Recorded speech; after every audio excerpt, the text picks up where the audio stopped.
வணக்கம் நலம் தானா வியூவர்ஸ். இன்னைக்கு பிரேக்ஃபாஸ்ட்டு சப்பாத்தி வெஜிடபிள் குருமா. அது ரொம்ப சிம்பிள் மெத்தடில் இன்னைக்கு செஞ்சோம். பீன்ஸ் கூட போடலை.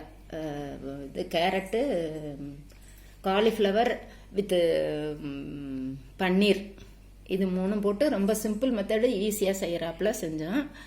அது எப்படின்னா, தேங்காய், பச்சை மிளகாய், சோம்பு, முந்திரி பருப்பு கொஞ்சம்,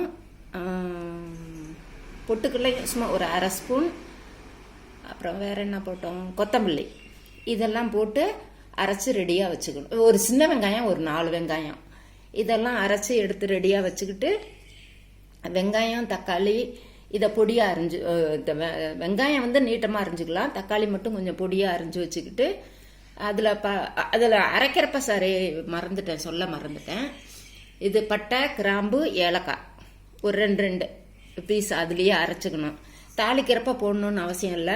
தாளிக்கிறப்ப பிரிஞ்சி இலையும் அந்த மராத்தி முக்கு, கடல் பாசி மட்டும் போட்டு தாளிச்சிட்டு, தாளிக்கிறது என்ன, அந்த எண்ணெய் சுட வச்ச உடனே அதில் போட்டு வெங்காயம், மிளகாய் பொடி, கொத்தமல்லி பொடி, கரம் மசாலா, மஞ்சத்தூள் இதெல்லாம் போட்டு வதக்கிட்டு, தக்காளியும் போட்டு வதக்கிட்டு, இந்த அரைச்சதை அதில் ஊற்றிடணும்.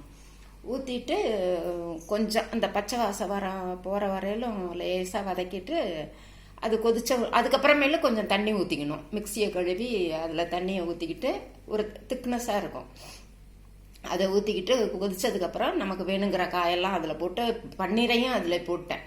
ஒரே ஒரு சவுண்டு ஹை ஃப்ளேமில் வச்சு எடுத்தோம்னா இறக்கிட்டு, கஸ்தூரி மேத்தி கொஞ்சோண்டு அப்படியே கையில் தேய்ச்சி அதில் போட்டு, கொத்தமல்லி தலையும் பொடியாக கட் பண்ணி 1 நிமிஷம் மூடி வச்சுட்டு அப்புறம் சர்வ் பண்ணோம்னா பெஸ்ட் ரிசல்ட்டாக வந்துடும். சப்பாத்திக்கு தொட்டுக்க ரொம்ப நல்லாயிருக்கும். உப்பு போட்டுருணும் மறந்ததாக இருந்தீங்க, நான் சொல்ல மறந்துட்டேன். உப்பு போட்டுக்கணும். தேங்க்யூ. நலம் தானா சேனலுக்கு சப்ஸ்கிரைப் பண்ணுங்கள், பெல் பட்டனை ப்ரெஸ் பண்ணுங்கள். வேற ஒரு வீடியோவில் பார்க்கலாம்.